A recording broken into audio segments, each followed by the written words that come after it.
Welcome to Soul Thrive, where we explore spirituality through healing trauma, shadow work, and applying the laws of the universe in order to master ourselves without the fear of the unknown. Hey guys, welcome to another episode on the Soul Thrive podcast. We are so excited to have our next guest, Madison. Thank you so much for being here. I call you Maddie, but so I'm very, very excited to dive into this topic today, but I wanted you to introduce yourself first to our audience. Yeah. Hi, guys. Thank you so much Hi. for having me. My name is Madison or Maddie, whatever is easier.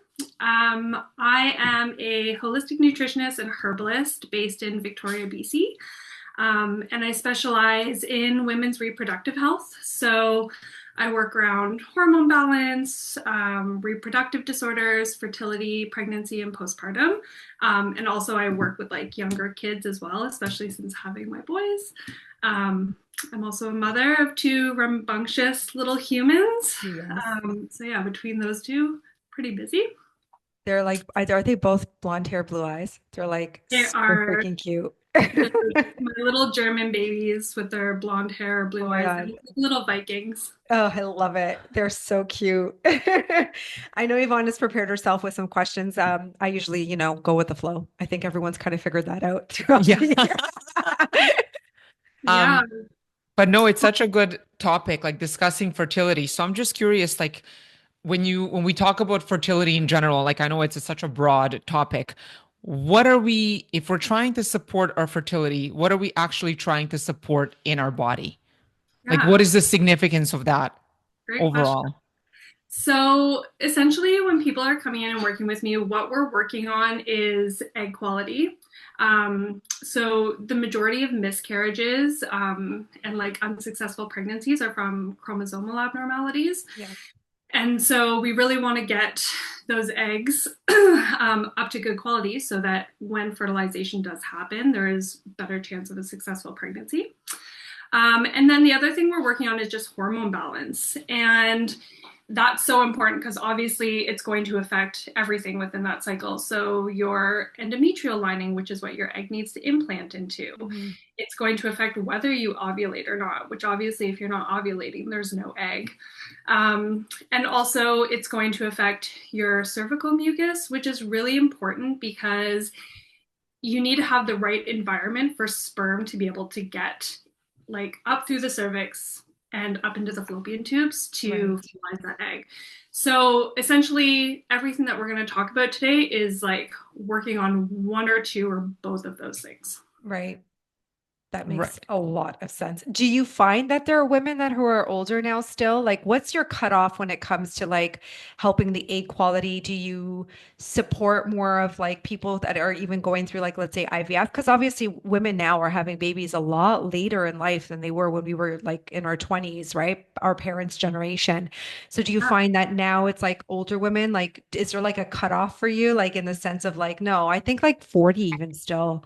I don't really think that there should be a cutoff. I know there's premenopausal, but Yeah, but even when you're premenopausal, you're still ovulating some months, right? right, yes. And there's actual supplements that can like help increase your chances of ovulating. And so if somebody's entering into perimenopause, obviously they're going to have like a little bit of a harder time, but that doesn't mean that there's still not the chance to like make changes and increase their chances of getting pregnant. And so I have no cutoff. Right. I think that anybody can like improve egg quality, but definitely as we get older, so over 35, which I had my second child after 35, it's Right. considered a geriatric pregnancy. Oh, I can't believe that's still a Such term. a My hilarious God. term. It shouldn't be because 35, there are a lot of women who are having babies at 35, 36. There's healthy babies, not an issue, not a problem, totally fertile, not an issue. And like, yeah, I guess it's because they're worried that there will be other, I guess, issues that would arise. Yeah, so generally, one of the largest issues as you get older is chromosomal abnormalities. And one of the biggest reasons for that is it requires a lot of energy to divide the chromosomes in the early development after fertilization. And as we get older, our mitochondria, the like little taking you back to grade 8 Yeah. biology. Mm-hmm. I Little remember bio. mitochondria that are supplying that egg with energy to divide those chromosomes, and then obviously it pushes one set out so that we can bring in the father's half. Um, those mitochondria aren't functioning as well. And Mhm. so as women get older, one of the biggest things we're supporting is actually mitochondrial function and egg quality, so that there is a decrease in that risk of like chromosomal abnormalities. Right. That makes So complete that's a sense. big Yeah. part. And then Yeah. obviously, as you get older, there's a lot of changes in your hormones. There's a lot more fluctuations. And so we're Mm. also trying to bring more balance to make sure that like all of the other pieces are falling into place. So fascinating, isn't it? Like what we do and how we go and how we operate. Like I think it's so Women's I know, bodies. and and still there's so much to learn. Like that's the other thing too. There's so much to learn Mm-hmm. still.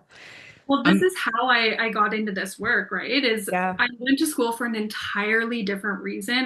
Had other health issues I was dealing with. Hmm. And then I started learning about like the female reproductive system. And I was like, this is incredible. Right. And how am I like 28 and know so little about my I body? know. It's mm-hmm. so And insane. I and how do know. you advocate for yourself if you don't understand what's happening? Hmm. And so I just like dove in. And so a lot of what I like to do is just helping to like educate women on what's happening in their body so that they can like have better outcomes and also advocate for themselves I in love that. within the Yeah. legal So system. what are some ways that we can improve egg quality, especially like say if you're like entering your early 40s or Yeah, like so if you're like 39, 40 and still considering? totally. So in terms of nutrition, I kind of do the same thing nutrition for anybody that's coming to see me, regardless of age. There's just different supplements that I kind of bring in as women get older. But nutrition wise, we're gonna bring in like a diet that's lower inflammatory food. So anti-inflammatory diet is like a huge piece of it, because if we have more inflammation in the body, that's going to do more DNA chromosomal damage. Right. And so bringing in an anti-inflammatory diet, balancing blood sugar is another one, which if you follow me on Instagram, I feel like a broken record and people are probably so sick of hearing it. But like blood sugar balance is so important. Yes. Um, because again, if you have higher amounts of glucose in your bloodstream, if you have higher amounts of insulin and you're bordering on like insulin resistance, which insulin is the molecule that helps like sugar go into the cells from your blood. Right. And as we have higher and higher blood sugar and we need more and more insulin, the cells become resistant to that molecule. And so we have to keep putting more and more insulin out there. And both of those are going to be inflammatory. So that's going to increase inflammation in the body. So blood sugar balance is huge. And And sorry, do then you achieve that by actually like managing the types of food that you eat as well? So does that mean cutting out sugar, cutting out alcohol, totally, or if you have like underlying health issues and then you're insulin resistant because you've got like, I don't know, is it diabetes or something? There's a PCOS. yeah. connection there, right? PCOS So is a big there's one like too. two different types of diabetes. So you have diabetes that is because your pancreas is just not secreting enough insulin. And so those people tend to need to take insulin throughout their life and monitor their blood sugar more. But the other kind of diabetes, and I don't see a lot of diabetes in my clinic, it's more just like blood sugar dysregulation that over time could like lead towards that. So we're kind of Right. trying to nip Mm-hmm. it in the butt. So Yes. yeah, what we're going to be doing, and this also goes in line with an anti-inflammatory diet, is we're reducing like refined grains, refined sugars, sugar in general, like keeping it to a minimum if possible. I get people to eliminate seed oils where possible, which Right. most of the time we're coming into contact with those when we're eating out. So eating a lot of fried foods, things like Right. that. Alcohol is like super inflammatory Oh, and also yes. has a huge effect on your blood sugar. Yes. So, you know how like you're a bottomless pit the next day, you know, you drink and the next day you're just like, I just want to eat and eat and eat and Right. eat. Right. Right. That's blood sugar Yeah, dysregulation. that Mm-hmm. makes sense. Yep. Um, and caffeine's another one. So excessive amounts of caffeine can be Right. inflammatory. So those are kind of the top things that we're kind of like taking away. And then we're adding in a lot more protein. So making sure that protein Mm-hmm. levels are adequate. So I usually recommend like 20 to 30 grams of protein per Yep. meal. Right. Um, then also like healthy fats. So we're bringing like avocado or like cold pressed olive oils and avocado We were oils just are, talking about that. I'm Yeah. allergic to avocado. She's like, you need healthier Healthy things. And fats. I'm like, I'm oh my allergic to God, but there's avocado. so many other True. ones. Like I'm a big proponent of like fatty fish. So like wild caught salmon, sardines, anchovies. Those are going to be higher in like omega 3s, which are a less inflammatory oil. So bringing in like fish like 2 to 3 days a week, those kind of fatty fishes is really good for getting your omegas up. And there are plant-based sources as well, like chia and walnuts and Right. flax. But the problem is that that's omega in the form of like something called ALA, and our body has to actually like turn it into an omega 3, like a DHA, Oh, okay. EPA. Right, right, And right. some people aren't that good at doing that. So if you can just get a source of like DHA and EPA, then that's better. I'm Mhm. allergic to fish, so I supplement like an algae oil for that. But we can talk about that later. Yeah, we'll do another one on allergies another time. And then yeah, just like lots of fresh vegetables, like lots of leafy greens. Eating the rainbow, right? We say like Right. eat the rainbow, and that way you're getting a lot of those like antioxidants. The more color in your vegetables, the more antioxidant rich they generally are. And then you're also getting like a lot of fiber, which is going to help like your gut microbiome, which is also going to reduce inflammation. And so all of these things play into each other. So if you're eating like a more anti-inflammatory diet, Mhm. you're automatically going to have more balanced blood sugar because you're eating a diet that's like higher in like protein, healthy fats, and getting lots of fiber, sorry. A lot of those like refined grains and refined sugars, there's nothing to slow down their digestion. So you're eating What's a them refined grain? refined grain like white flours, Oh, white sugar. So like if you are going so to no have pizzas. No pizzas. honestly, whatever, whole Sourdough bread's great. You flour, substitute, yeah. sourdough or a whole wheat flour. Mhm, mhm. I mean, I'm like generally a fan of keeping grains kind of on the lower side anyways. I definitely wouldn't eliminate them, but they shouldn't be the biggest thing on your plate Right, for right. sure. But if you are going to have them, favoring like brown rice or like millet or barley, Or things buckwheat or yes. Yeah, that have more fiber so that when you eat them, it's slowing down the digestion. And you should never eat your carbs naked. So any carbs that you're eating, you should be pairing with like a fat and a protein anyways. got it.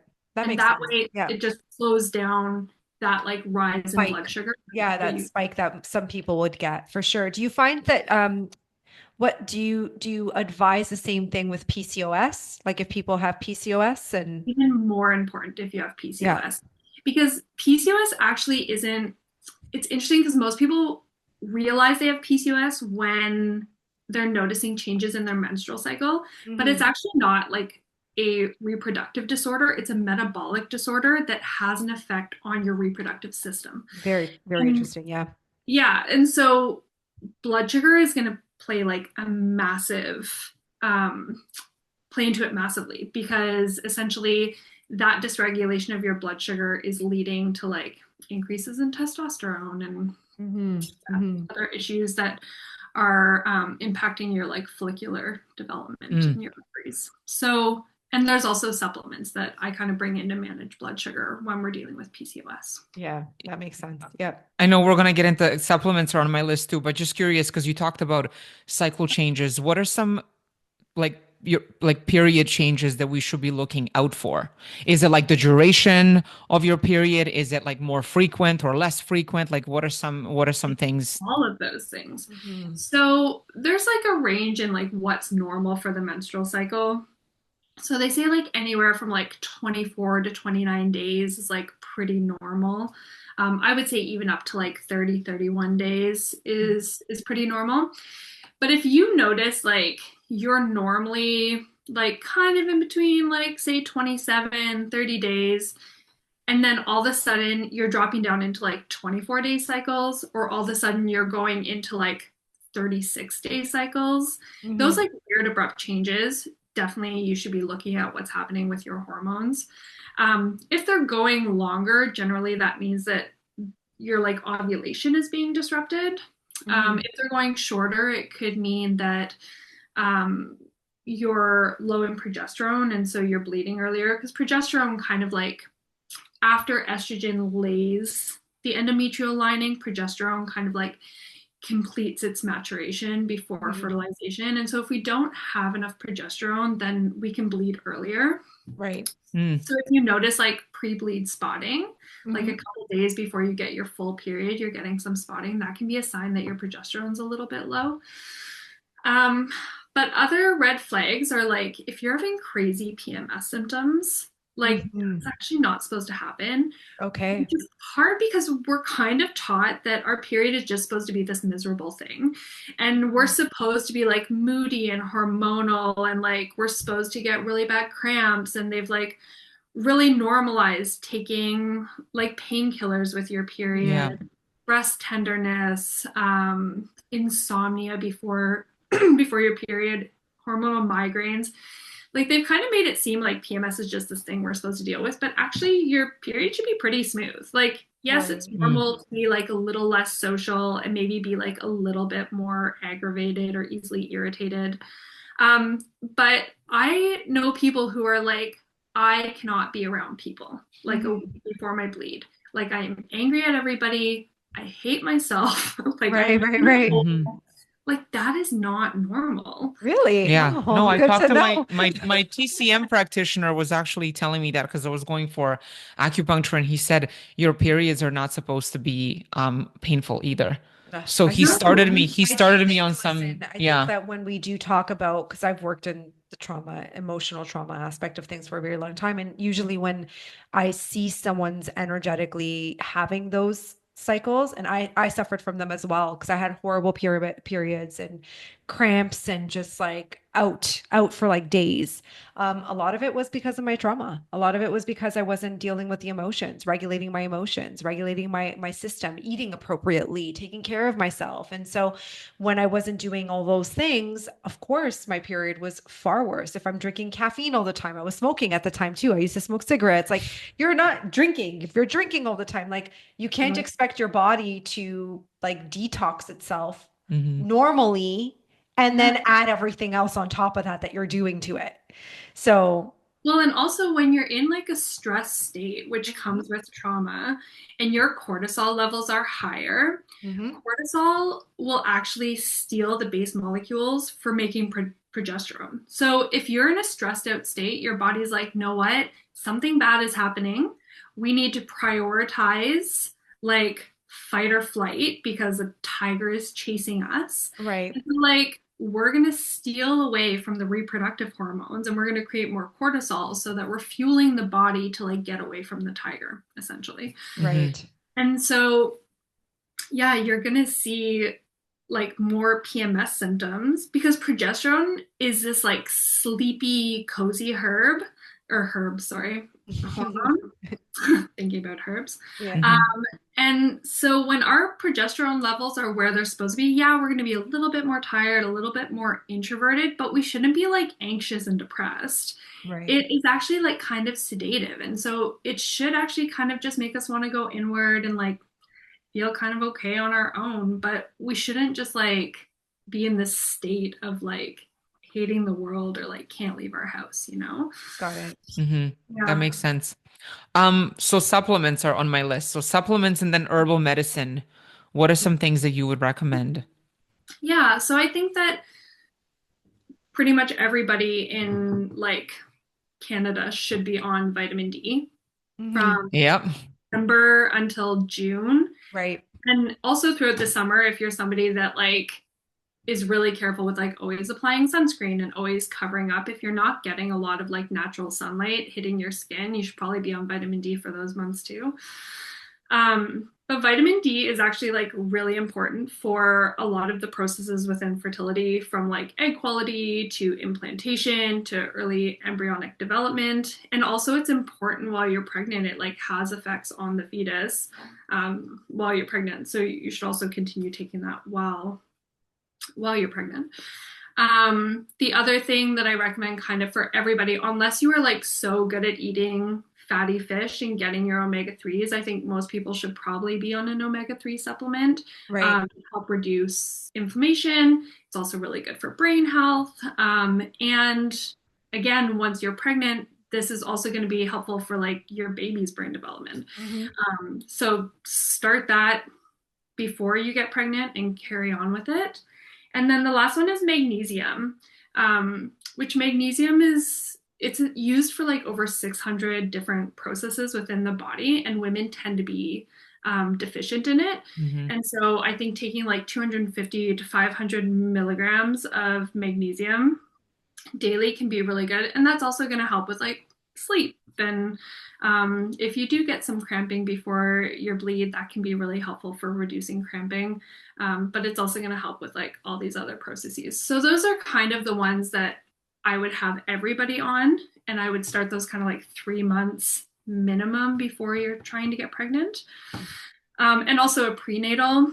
I don't love prenatals as like now you're getting everything. I think it should be food based, but prenatal is a good backup Right. just to make sure that you're kind of getting everything up to par before you get pregnant. And then we look at other supplements depending on anything else that's going on. So like if somebody has PCOS, I'm probably going to put them on a supplement called inositol, which is going to help with their blood sugar regulation. Mhm. I think if you're over 35 and you're trying to get pregnant, or if you have any signs like multiple miscarriages, signs of like egg issues, CoQ10 can be a really Right. good one. Yep. Hmm. It's CoQ10. really Yep. good for helping the mitochondria produce more energy. So it's a mitochondrial support. So those are kind of like the top ones that I use. And then there's some other ones depending on like what's going on with people if they need more, but that would be on more of like a one-on-one consult basis. Hmm. And then in terms of herbs, there's like a lot we can do with herbs. So there are some that actually affect hormone balance. So like the HPO, like hypothalamic pituitary ovarian axis. So it's actually changing things on that level. So I Hmm. use a lot of those if I'm seeing like a ton of PMS or those like crazy fluctuations within the cycle. But I also use a lot of like nervous system herbs for people that are experiencing high levels of stress. And also sometimes like conception is stressful. Like if people are Hmm. dealing with Yep. infertility, that can be a stressful event. And so we're trying to get them out of that fight or flight and into more of like a calm state. And so there's some beautiful herbs that can do that. And then I also use a lot of adaptogens, which are just herbs that kind of, as the name says, it helps the body to adapt. And so even if you are in a stressful situation, or like under a lot of stress for whatever reason, it helps to regulate your cortisol, which is then going to have an effect on your blood sugar and also your immune system. So those are kind of the things that I'll bring in. And then, yeah, if there's PCOS or if there's endometriosis or other like particular indications, then I have other herbs I'll bring in to. And then as far as like, let's say, aftercare for moms, like after they have babies, because that's also a big one too. Like what herbs would you recommend or vitamins would you recommend to support that? Because, sometimes, women go through the baby blues, right? So, Oh my God, absolutely. So yeah, I work with a lot of postpartum. mhm. Especially like I definitely had some postpartum after my first son, and it was Yes. really hard. It was like a slog to get through. Hmm. So now that's become like a big focus in my practice. So herb-wise, adaptogens, same thing, especially since you're dealing with a lot of like sleep disruption Okay. right Yeah, after you have a baby, which obviously that's like normal and part of it, but that's not to say it's not stressful on the body. for sure. So Yeah. adaptogens can be really good for that and supporting like more balanced energy levels. A lot of nervous system supports. There's also herbs that they're called thymoleptics, and essentially they're like antidepressive. So I'll bring some of those in if we're seeing low mood. Baby blues is like a normal thing. It's usually around like day 3 or 4. You have this like crazy drop in hormones. And so you're Mm. just kind of on this roller coaster. You're like happy, sad, anxious, angry.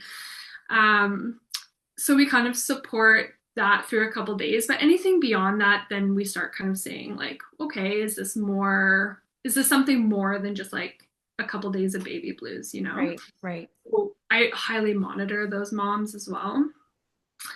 We also bring in liver support. So your liver metabolizes all your hormones. And so Right. when we have that huge drop in hormones and we have these crazy fluctuations, supporting the liver can make that like go a little bit smoother. And then, yeah, those nervous system supports are going to be like the biggest ones. And then also blood builders, especially if there was like any hemorrhaging or anything Mhm. after mom had babe and there was a lot of blood loss. We bring in herbs that are like really nutritive and help rebuild blood.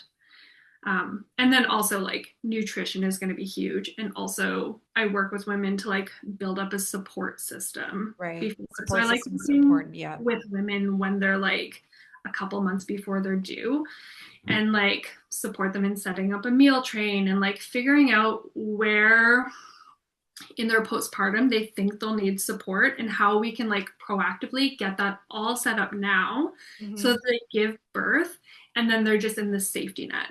They've Right. got food. If they want somebody cleaning their house, there's somebody already scheduled. If they want body work done, somebody's already scheduled. Oh, So that's they're not beautiful. I having love to like that. A think about, community and support, all of that too plays a significant role. Yeah, I love that. well, and that's one of the biggest pieces around Yeah. postpartum depression, right? Like a Yes, lot yes, of it is yes. like, is this postpartum depression Or is or it are you like isolation? Like it's just like Hmm. your life has pre-labor? changed, right? And so it's so common for women to be like, well, I was used to just even going to the corner store and now I'm home for the last week and I'm going stir crazy, right? And It's I haven't like, slept and I'm like yeah, breastfeeding baby all the time and yeah, I'm not nourishing myself properly because I'm on the couch with a baby on my boob. yeah. And so it's like, yeah, what's postpartum depression and what is just lack of community and lack of support for new mothers? Because we used to do this in a village and we Of don't anymore. course, yeah. And we don't anymore, which is sad to say, but it does take a village to raise children, right? So, So I try to support women in like creating that village before they give birth. yeah. And it's so hard for us as women to ask for help. Oh, Like, yeah. Oh, yeah. and I didn't with my first. And with my second, I was like, even though it was hard, I was like, I need you to do this and I need you to do this. Yes. It's so much better. So much Hmm. better. Hmm. So yeah, that's a Thanks, big part of it. Madison, for this beautiful conversation. Where can people find you? Tell us your Instagram or your website, and I will have everything linked as well on Yeah. the actual podcast, and so they can access and book an appointment with you if they need that added support. So, what would be your? Yeah, so my Instagram is just Madison Myatt, and my website is just madisonmyatt.com. It's pretty I simple. love that. Super simple and Simple. easy, unlike mine, who's like Christina underscore life underscore. I'm like, sorry guys, I did that way before I even realized that this would be a bigger thing. Yeah, totally. I know. I've had brands before and I was like, I don't want a brand. I just want to be my name. People can find me easily. A hundred So yeah, percent. you can find me there and reach out if you need any Thank you support. so much for all this wonderful information. Totally helpful. Learned a lot today too. Thank you so Yeah. much. Thank you, Maddie. Thanks for having me.